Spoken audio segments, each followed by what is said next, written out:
É quando Jesus diz assim, ele coloca isso como um sinal do tempo da grande tribulação, porque muitos podem se perguntar assim, mas padre, durante toda a história da igreja, muitos profetas falaram que estava chegando o fim dos tempos, e que estava para acontecer tais coisas, e teve gente que marcou data e não aconteceu nada. Então como que a gente vai saber de fato um sinal objetivo desse tempo de grande tribulação?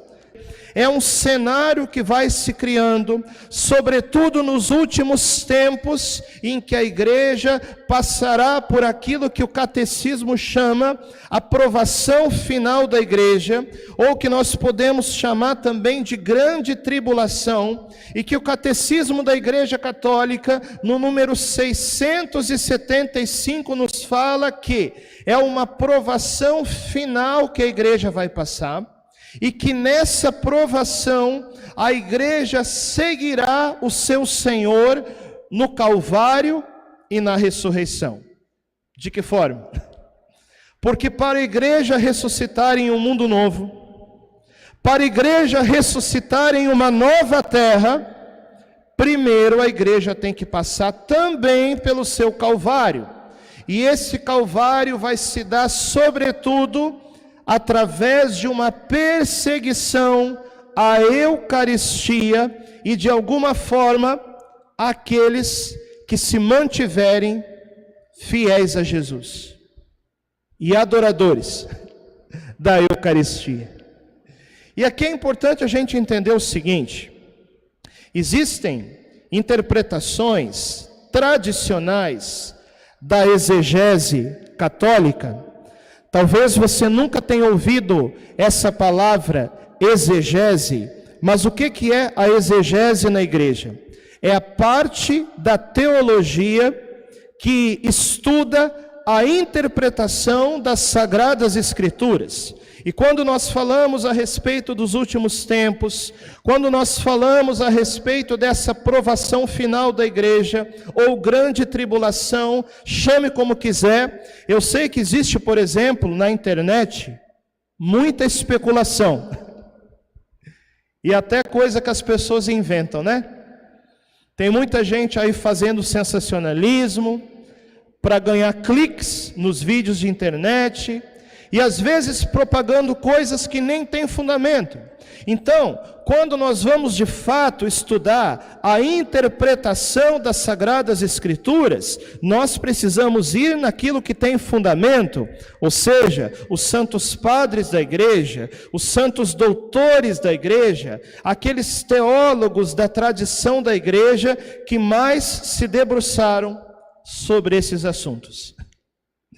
E quando Jesus, ele fala dessa provação, dessa grande tribulação, no capítulo 24 do Evangelho de Mateus, Jesus aqui está falando, para você entender o contexto, dos sinais dos últimos tempos. E um deles, que está no capítulo 24 do Evangelho de Mateus, no versículo 15, é quando Jesus diz assim, ele coloca isso como um sinal do tempo da grande tribulação, porque muitos podem se perguntar assim, mas padre, durante toda a história da igreja, muitos profetas falaram que estava chegando o fim dos tempos, e que estava para acontecer tais coisas, e teve gente que marcou data e não aconteceu nada.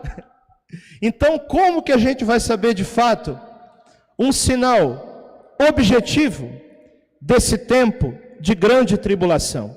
Jesus fala, Mateus capítulo 24, versículo 15, quando ele diz assim, quando virdes estabelecida no lugar santo a abominação da desolação que foi predita pelo profeta Daniel.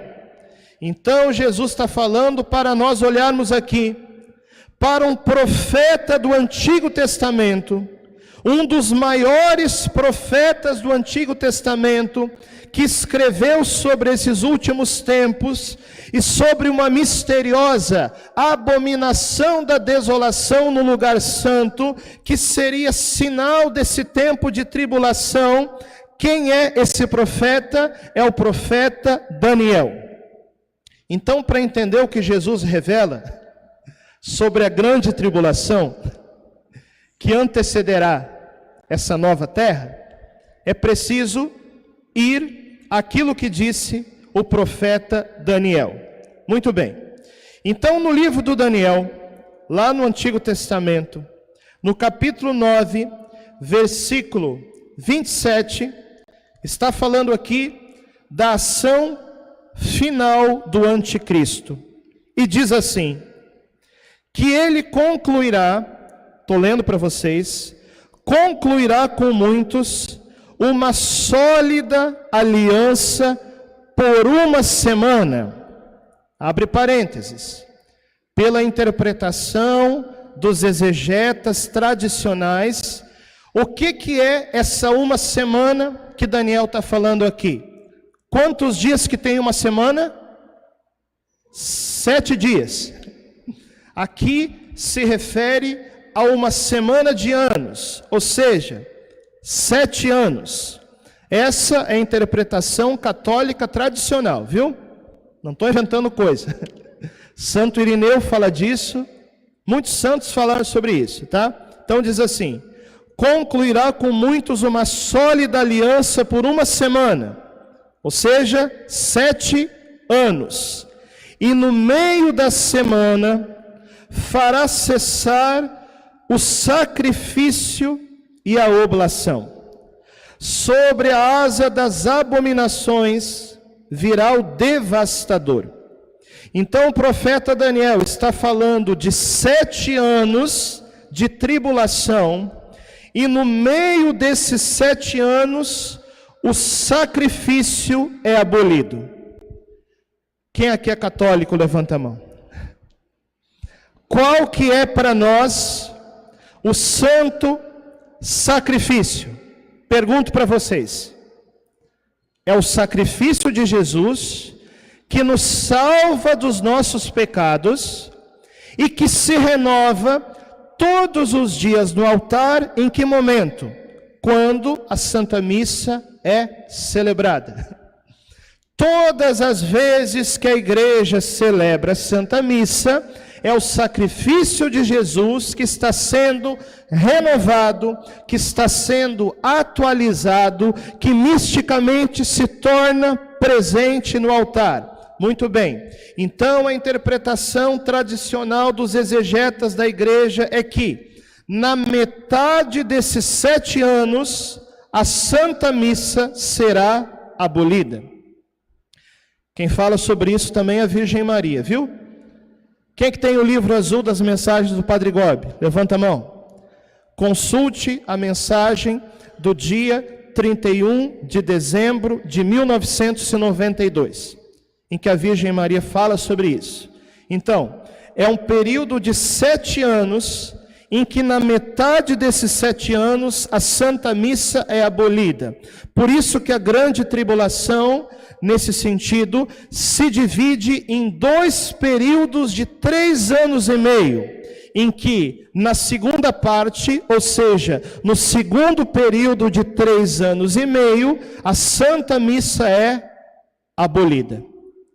E aí, se nós formos alguns capítulos à frente, ainda no livro de Daniel, estamos aqui insistindo no livro de Daniel, porque foi Jesus quem disse, né? Para nós entendermos esse tempo. No capítulo 12 de Daniel, versículo 11, diz assim: desde o tempo, e aqui fica claro a contagem dos dias, né? Presta atenção. Desde o tempo em que for suprimido o holocausto perpétuo, ou seja, desde o tempo em que for suprimida a Santa Missa, e quando for estabelecida a abominação do devastador, O que é a abominação do devastador? É um falso culto, é um falso ecumenismo, é uma religião anticrística que será estabelecida no lugar da verdadeira fé, é uma falsa religião que dirá que pode tudo, né? Dirá aquilo que o mundo quer ouvir. Essa falsa religião será estabelecida no templo, no lugar da Santa Missa. Então, quando for suprimido o holocausto, a missa, e for estabelecida a abominação do devastador, transcorrerão 1290 dias, que significa literalmente 3 anos e 7 meses. Um pouquinho mais do que 3 anos e meio. Ah, padre, mas isso que você está falando não pode acontecer. Como assim a Santa Missa vai ser abolida? Gente, isso já aconteceu em alguns momentos da história. Inclusive, muito recentemente, por causa de uma coisa que eu não sei se você já ouviu falar, que se chamou, ou se chama, crise sanitária, em que as igrejas foram fechadas e não havia missas. Quem que se lembra disso? Levanta a mão. Nós vimos isso acontecer. Então não adianta dizer, isso não pode acontecer. Já aconteceu em alguns momentos. Não por 3 anos e meio, e globalmente, né? Aqui em Cuiabá nós ficamos 2 meses, um pouquinho mais, sem igrejas abertas. Mas já aconteceu em alguns momentos. E não foi uma coisa assim, né? Um processo longo, não. Foi do dia para a noite. Eu me lembro até hoje. Era o dia 19 de março, quando inesperadamente eu estava celebrando missa aqui nessa igreja, e eu falei, gente, a partir de amanhã não terá mais missas, porque as igrejas serão fechadas, né? Não sei por quanto tempo. Eu falei na época. Graças a Deus, conseguimos voltar. Mas veja, nunca houve no mundo um controle social tão grande que permite que as coisas sejam controladas dessa forma. Então, esses tempos em que na história da igreja, e que inclusive na nossa história, nós ficamos sem a Eucaristia, é um pouco de uma amostra daquilo que talvez nós vejamos acontecer no futuro breve.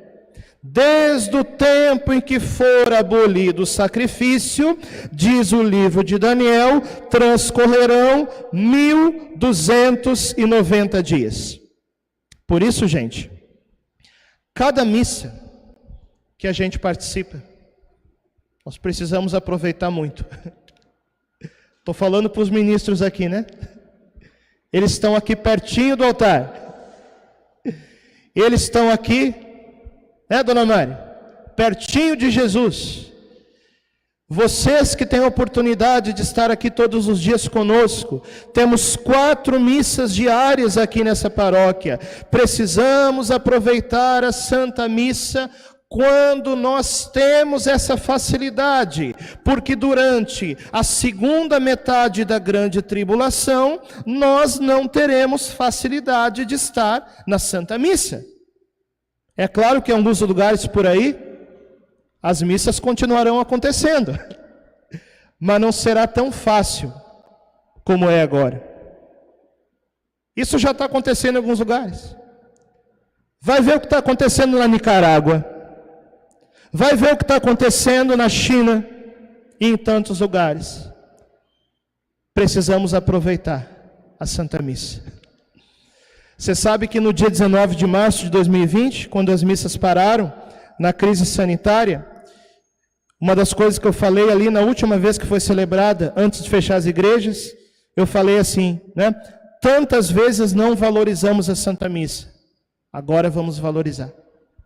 Porque naquele tempo, durante aquelas semanas, aqueles meses, era difícil o acesso à Eucaristia. E aí Daniel termina dizendo assim: feliz quem esperar e alcançar 1.335 dias, ou seja, 45 dias a mais. Feliz quem alcançar esse tempo. Não sabemos o que significam.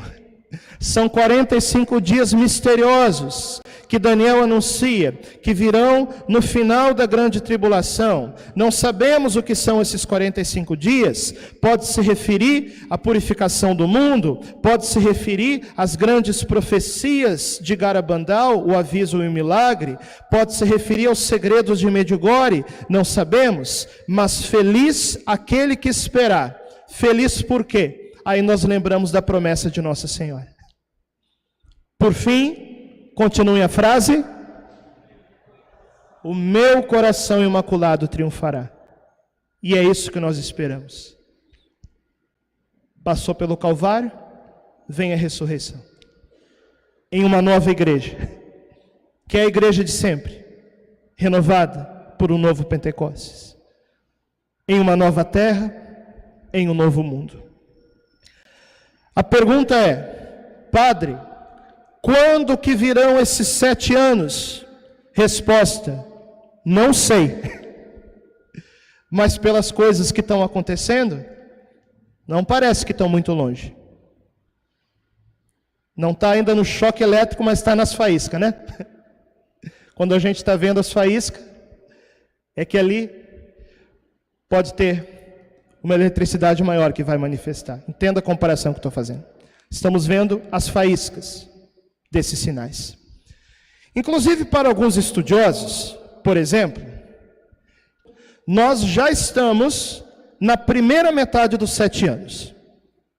Um outro grande estudioso desse tema, Padre Duarte Lara, para o Padre Duarte Lara, nós ainda não entramos nos 7 anos, mas estamos perto. Então, gente, a questão aqui não é saber com certeza quando e como. A questão aqui é nós estarmos preparados para que no tempo da purificação nós estejamos com o nosso Senhor Jesus Cristo. E aí vale para nós aquela promessa dele: quando estas coisas começarem a acontecer, levantai as vossas cabeças, porque se aproxima a vossa libertação. E aqui nós estamos falando aqui da libertação da humanidade em um mundo novo, em uma nova terra. Por isso, gente, permaneçamos fiéis, permaneçamos com Jesus, permaneçamos com a Eucaristia, permaneçamos com a verdadeira igreja, para que quando vier a purificação, nós estejamos com Jesus. Não é uma mensagem de medo, não é uma